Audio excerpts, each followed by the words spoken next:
우리에게는 어떤 직분이나 일을 감당하기 위하여 담당자를 세우십니다. 또 그로 말미암아 그 일을 하게 하고 그 일을 수행한 성과를 보게 되지요. 우리의 허물, 우리의 죄악, 또 우리가 고통하고 신음하는 이 문제는 우리가 해결할 수 없기에 누군가를 보내어서 담당케 하는 놀라운 하나님의 계획이 있었습니다. 그게 바로 하나님이 어떠한 분인가를 우리들에게 보여주기 위한 하늘의 세계를 열어보시고 그 세계를 우리에게 보여주시는 것을 계시라고 하죠. 그런 하나님 어떤 분인가를 계시하기 위하여 예수님을 보내셨습니다. 하나님은 누구신가를 예수님을 통하여 하나님을 알게 하셨다는 겁니다. 그러므로 우리는 하나님을 알기 위해서는 예수님을 알아야 하나님을 알게 되는 겁니다. 하나님은 하나님 직접 나를 만나러 오라가 아닙니다. 하나님 자신을 어떤 방식으로든 이 땅에 계시하셔서 그 계시된 내용을 알고 하나님을 만나게 하셨다는 겁니다. 그렇다면 왜 우리는 하나님을 알아야 할까요? 왜 하나님을 우리가 바라봐야 할까요? 그것은 우리가 심판과 저주 아래 있기 때문입니다. 아니, 우리가 심판과 저주 아래 있다는 것이 어떤 웬 말인고 이렇게 생각하시는 분들이겠지만 우리 삶의 현장 또 우리의 모든 부분, 상황 이 모든 것을 통해서도 알 수 있습니다. 이것은 바로 심판으로 말미암은 저주의 현장입니다. 죄로 말미암아 우리가 저주를 받았고 죄의 현상, 증상들이 우리가 삶의 현장 속에서 느끼는 상황이죠. 이러한 허덕이는 이러한 저주, 심판받은 곳으로부터 우리를 구원하시기 위하여 우리에게 생명 주시기 위하여 하나님을 알아야 한다는 겁니다. 왜 하나님을 알아야 한다고요? 저주받은 이 세상 속에서 구원받고 생명을 얻기 위하여 하나님을 알아야 한다는 것입니다.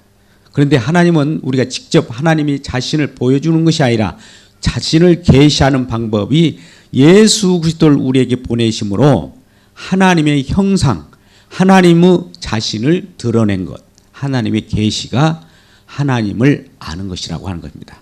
그래서 요한복음 17장 3절 말씀, 영생 곧 유일하신 참 하나님과 그의 보내신 자 예수 그리스도를 아는 것이 영생이라고 하는 겁니다. 하나님 보여주신 어떤 계시의 내용이 있는데 그것을 알아채고 또 경험할 때에 하나님을 안다라고 하는 것이고 영생을 얻었다라고 하는 것입니다. 우리는 이러한 어려운 심판 가운데, 저주 가운데, 고독 가운데 있을 이 세상 속에서 힘들어하지만 그 가운데에서 생명으로 옮기는 그 일을 하는 데 있어서 예수 그리스도를 보내신 겁니다. 그래서 예수님께서도 직접 말씀하시기를 요한복음 5장 24절에 이렇게 말씀합니다. 진실로 진실로 너에게 이르노니 내 말을 듣고 또 나 보내신 이를 믿는 자는 영생을 얻었고 심판에 이르지 아니하나니 사망에서 생명으로 옮겼느니라. 이 영생을 얻었다라고 하는 것은 결과론적이에요. 아주 확실한 겁니다. 미래에 다가올 영생을 얻을 것이다 아니고 영생을 얻었고 사망에서 생명으로 옮겼느니라. 저주에서 생명으로 옮겼느니라. 심판에서 기쁨의 나라로 옮겼다라고 말씀합니다. 누구를 믿고 따르는 자마다요? 나 말씀을 듣고 또 나 보내신을 믿는 자마다, 예수님을 믿는 자마다 생명을 얻었다라고 하는 것입니다. 그런데 이러한 저주 가운데 있는 이유가 뭘까요? 왜 우리는 신음할까요? 왜 우리는 이웃들을 사랑하지 못하고 미워할까요? 이게 바로 죄의 증상입니다. 심판 가운데, 저주 가운데 있는 증상이라 이 말입니다. 그러면 왜 이런 것이 왔을까요? 묻는다면 우리는 이 땅에 태어날 때도 내 마음대로 태어났습니까? 부모님이 어느 날 어느 시점에 나를 태어나게 해 주십시오라고 해서 우리가 태어난 사람이 있으면 손들어 보십시오. 예, 없습니다. 그러나 하나님의 계획에 의해서 언젠가 어느 시에 태어날 것을 하나님께서 고지하시고 그냥 태어나게 하신 겁니다. 태어나서 보니 내가 태어났음을 알게 하는 거예요. 알게 되었고요. 또 마찬가지로 하나님께서 사망에서 생명으로 옮기는 것도 마찬가지로 하나님께서 일방적으로 은혜를 주심으로 나를 믿는 자마다 구원을 얻고 생명을 얻었음을 알게 하는 거예요. 내가 생명을 얻고자 한다고 되는 것도 아니고 내가 구원받으려고 어떤 노력을 해도 되는 것이 아니라 구원받고 보니 생명을 얻고 보니 누군가에 의해서 내가 저주받아야 되고 심판받아야 되는데 내 대신 누군가가 담당을 해서 내 저주를 담당했고 내 죄값을 담당했기에 나는 그로 말미암아 대신 받은 그 진노로부터 벗어날 수 있었던 겁니다. 이게 바로 은혜입니다. 우리의 죄와 허물을 담당하려고 하나님께서는 직접 독생자를 이 땅에 보내셔서 그로 하여금 심판을 받게 하고 그분으로 하여금 진노의 잔을 마시게 했습니다. 그분이 바로 하나님의 아들입니다.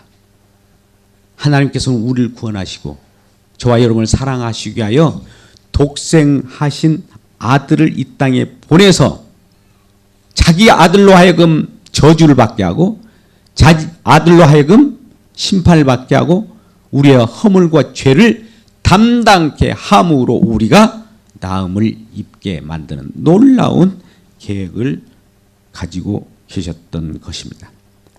그렇기 때문에 그분은 대신 받은 진노의 잔을 감당했던 겁니다.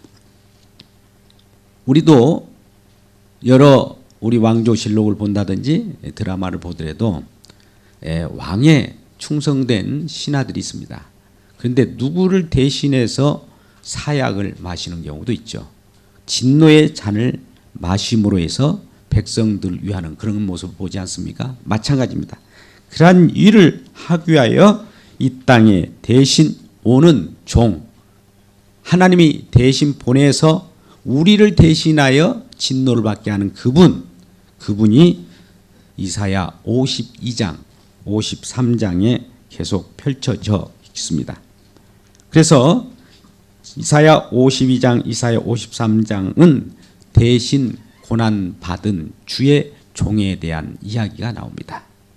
오늘 말씀 53장 1절을 제가 읽겠습니다.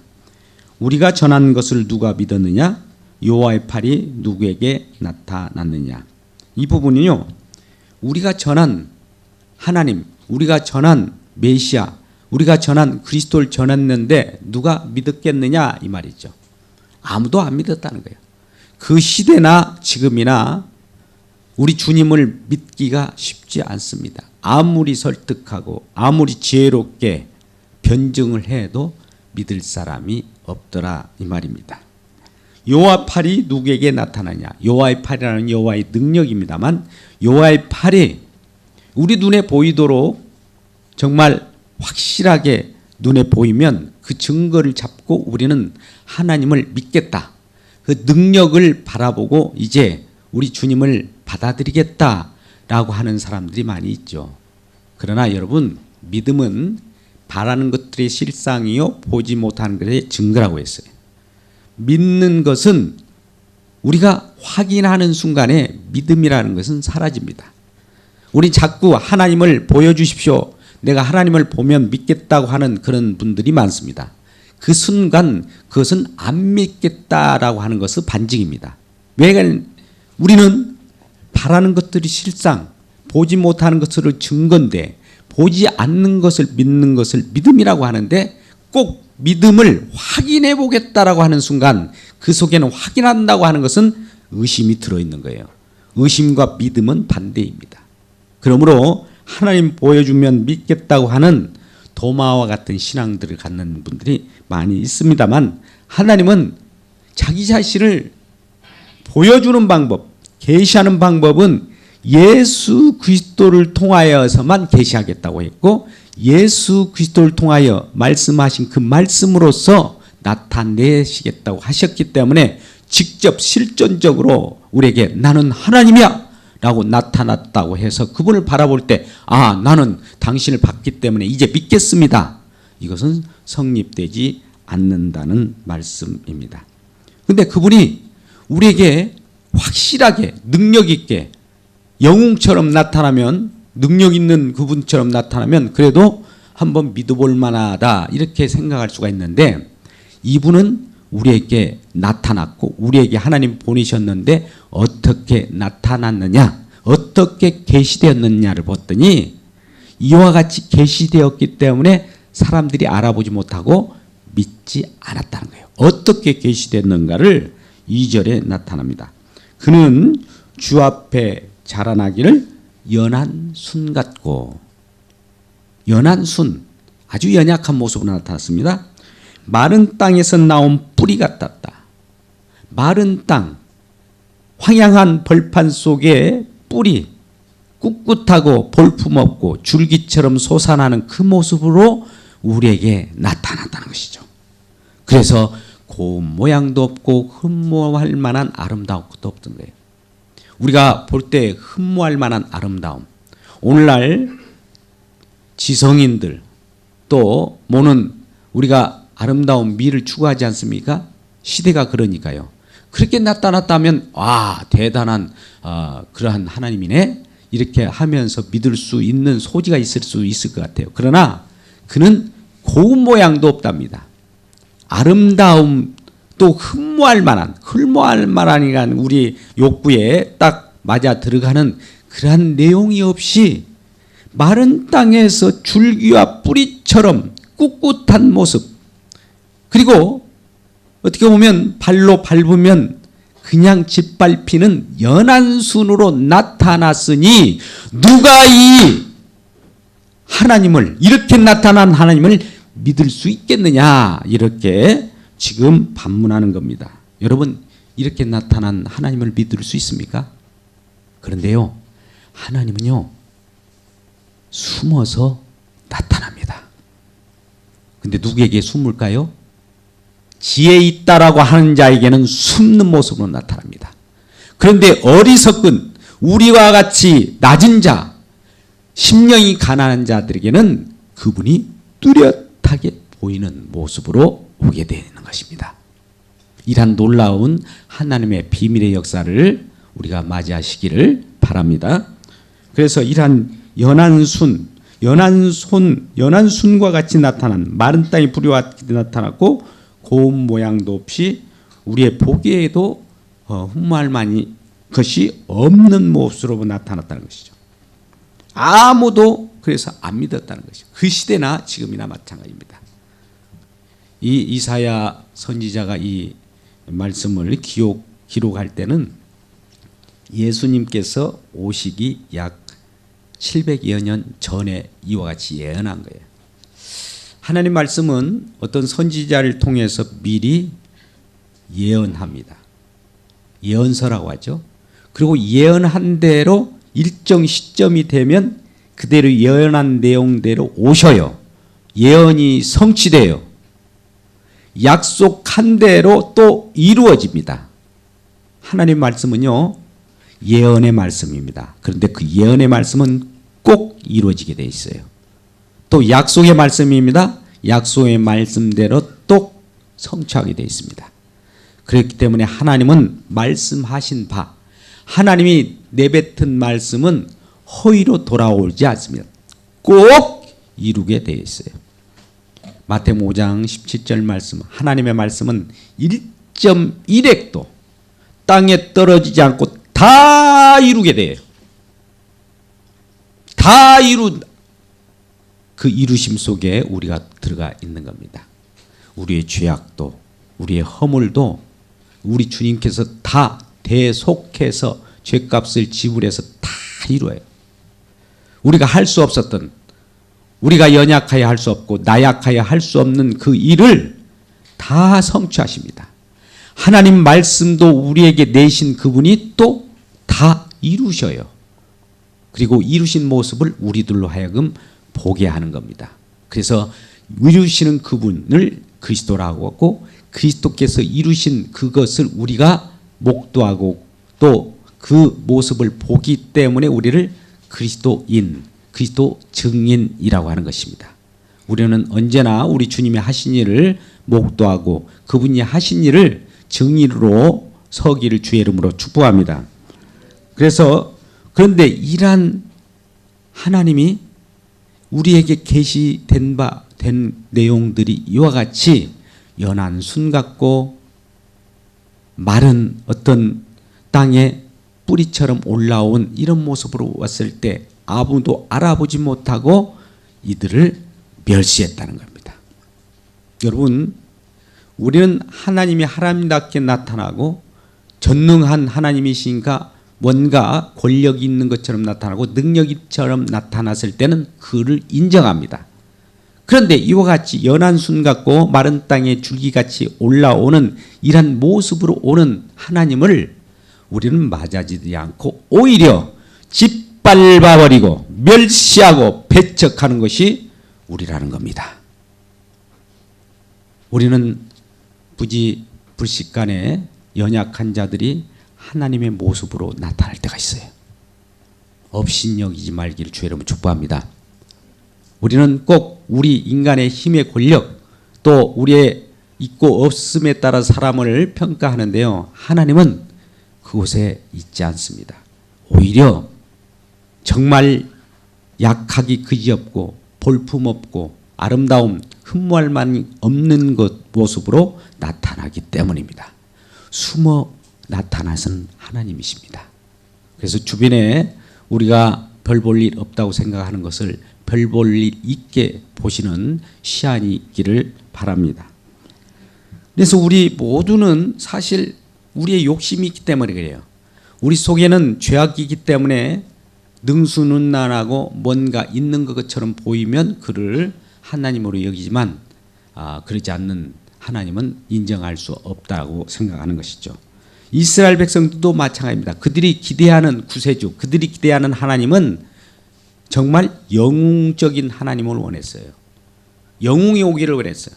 그 시대에도 주변 열강에 의해서 압제를 받았기 때문에 이 열강으로부터 해방시켜줄 그러한 구세주, 정치적인 메시아, 또 힘이 있어야 되니까 군사적으로 좀 힘 있는 군사적인 메시아, 우리의 삶을 책임져 주고 먹고 마시는 것을 책임져 줄 수 있는 경제적인 메시아, 이러한 그리스도를 원했던 겁니다. 우리가 오늘날 원하는 그런 하나님과 거의 같죠? 그런데 이게 가짜 하나님이고요. 진짜 하나님은 숨어 연한 순처럼 또 흠모할 만이 없는 멸시천대받는 모습으로 온다는 겁니다. 그래서 이스라엘 백성들은 그와 같은 자기 죄악을 통해서 하나님을 바라보기 때문에 죄악된 시각으로 바라보는 하나님은 이와 같이 광대하고 우리 육심을 채워줄 수 있는 그런 하나님을 바라봤던 겁니다. 근데 우리 마음의 눈이 연약하고 또 낮은 그러한 겸손의 모습으로 그런 시야로 보는 사람들은 오는 하나님도 연약한 모습으로 오게 되어 있는 것이죠. 그게 바로 하나님 우리 주시는 긍휼의 영광입니다. 그래서 인생에 도움이 안 된다고 오히려 우리들은 하나님을 핍박해서 때에 따라서 고난으로 우리가 정말 고통 속에서 헤어날 수 있도록 해주시는 하나님이 오시면 좋겠습니다 라고 우리는 기대합니다. 그런데 그런 하나님이 오히려 오셔서 우리를 더 시험 가운데 또 놓이게도 하는 적이 있습니다. 왜 그럴까요? 우리를 미워해서 그렇습니까? 아니죠. 하나님이 하나님됨을 보여주기 위해서 시험 가운데 환난 가운데서도 하나님이 그때에서 그 환난에서 일을 하시는 그 하나님이시기 때문입니다. 환난 가운데 있을 때 넌 나를 부르짖으라. 네가 나를 영화롭게 하시로다. 왜요? 그분이 나를 건지시기 때문에. 그래서 어떤 상황 속에서도 하나님이 함께 계신다는 이 상황을, 이러한 하나님을 믿고 감사할 때 우리 주님은 분명 그곳에도 계셨고 우리를 건져주시는 하나님이에요. 이러한 하나님을 맞이하시기를 주님의 이름으로 축복합니다. 근데 이제 우리는 이 세상에 살아갈 때 연약하게 살아가면서 또 때에 따라서는 우리 욕심다, 우리의 죄악으로 살아갑니다. 그런데 이러한 우리의 욕심과 죄악으로 말미암아 나아갈 때 우리의 죄의 싹은 뭡니까? 사망이요, 그러지 않습니까? 로마서 6장 23절 말씀 속에서도 그 죄의 싹은 사망입니다. 죄가 죄를 낳고 죄의 열매를 맺는데 그 열매가 싹으로 나타나는데 그게 죽음이라는 거예요. 그러니까 죽음이 왜 왔을까 보니 우리의 죄 때문이다. 우리의 허물 때문이다. 우리의 욕심 때문이라는 거죠. 그래서 우리의 욕심 때문에 우리가 죽게 되었는데, 이 죄 때문에 우리가 죽게 되었는데 이 죄를 감당하시기 위하여 오신 분이 계시는데 그가 우리 죄를 담당하셨다라고 하는 것입니다. 자, 오늘 말씀 보면 지금 4절 5절 이하의 말씀 속에서도 그가 우리의 질고를 또 우리의 슬픔을, 5절 말씀, 그가 찔림은 우리의 허물 때문이요 그가 상함은 우리의 죄악 때문이라. 전부 우리를 대신해서 우리가 짊어져야 되고, 우리가 죄의 싹은 사망이니까 사망에 대한 징벌을 우리가 심판을 받아서 우리가 대신 형벌을 받아야 함에도 불구하고 대신 받고 우리를 살려내는 놀라운 일을 이사야 선지자가 예수님 오시기 전에 700여 년부터 미리 예언했어요. 그분이 700년 후에 나타났으니 예수 그리스도의 탄생입니다. 그분이 하늘에서 이 땅에 내려오신 거예요. 그분이 내려온 것을 누가 알았으리요? 누가 믿었으리요? 그분이 그렇게 온다는 것을 누가 알아채었으리요? 라고 하는 질문을 하고 있는 것입니다. 그래서 이 예수님은 이와 같이 연한 순으로 볼품없는 모습으로 오셨어요. 근데 우리 흔히 성화를 보면 예수님을 멋진 단발머리, 무슨 머리죠?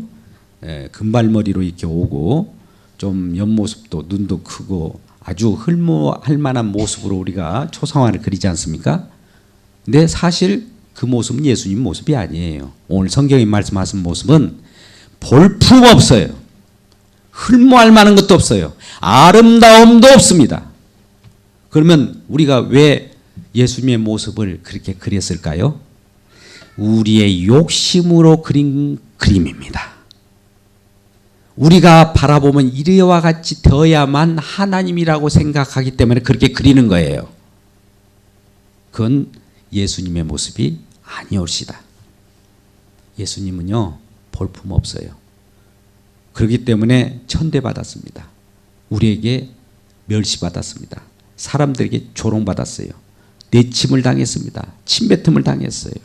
그래서 오히려 그가 부정하다. 구약에 그렇게 나옵니다. 우리가 문둥병자로서 그 속에 있는 질병을 다른 사람들이 이 전염을 막기 위해서 나는 부정한 사람입니다 라고 외쳐야 돼요. 병에 걸린 사람은. 그러므로 많은 사람이 그것을 외칠 때 멀리 떨어져서 피해갔습니다. 예수님이 바로 그 부정한 것처럼 느껴질 정도로 많은 사람들이 피해갔다 이 말입니다. 오늘날도 이 강단에서 예수 그리스도를 전하면 많은 사람들이 피해갑니다. 뭐 그런 것이 다 있어. 우리에게 힘을 주고 권력을 주고 먹을 것을 주어야 그게 하나님이지, 어떻게 그런 슬픔을 당하고 우리의 죄를 담당하고 멸시천배를 받는 그런 하나님이 있을 수 있어? 라고 하는 것이죠. 그건 바로 하나님께 무엇인가 잘못했던 자일 거야 라고 진단을 해버립니다. 그게 바로 이와 같이 나타납니다. 4절 말씀. 그는 실로 우리의 질고를 지고 우리의 슬픔을 당하였거든. 우리는 생각하기를, 우리가 판단하기를 그는 징벌을 받아서 하나님께 맞으며 고난을 당한다, 이렇게 하였다는 겁니다. 예수님이 이 땅에 오셔서 십자가에 못 박혀 저주를 받으시니까 이 모습이 하나님께 무슨 잘못을 했기 때문에 저와 같이 저주받아서 십자가의 형틀에 매달려 죽었다는 겁니다. 예수님 자신의 죄 때문에 죽었다는 겁니다. 그런데요, 이것이 예수님 자신의 죄 때문에 죽은 것이 아니라 우리의 죄를 담당하기 위하여 죽으신 겁니다. 할렐루야! 이것을 깨닫는 자가 믿는 자입니다. 우리 하나님이 할 일이 없습니까? 예수님이 무슨 할 일이 없어서 이 땅에 오셔서 그런 일을 하시겠습니까? 하나님의 성품, 하나님이 우리를 사랑하시는 모습을 예수 그리스도를 통해서 예수님을 죽임으로 우리를 살려내시는 하나님의 사랑을 보여주는 거예요. 그래서 사랑은 여기 있으니, 사랑이 이렇게 나타난 바 되었으니 라고 하면서 요한일서 4장 7절 이하의 말씀 속에는 예수님의 십자가가 하나님의 사랑을 표현하는 표적이라는 겁니다. 근데 이걸 누가 믿을 수 있겠습니까? 누가 이것을 인정할 수 있겠냐 말입니다. 그가 찔림은 우리의 허물을 인함이요, 그가 상함은 우리의 죄악을 인함이라. 그가 징계를 받음으로 우리가 나음을 입었도다. 우리는 다 양 같아서 그를 행하여 각기 죄 길로 갔거늘, 각기 죄 길로 갔거늘. 여호와께서 우리의 죄악을 그에게 담당시켰도다. 그가 멸시와 천대를 받음이 웬 말이요, 그는 주함도 착한 죄악도 없습니다. 그가 조롱을 받음으로 우리가 귀함을 얻었도다. 우리는 다 양 같아서 그를 행하여 각기 제 길로 갔거늘, 각기 제 길로 갔거늘. 여호와께서 우리의 죄악을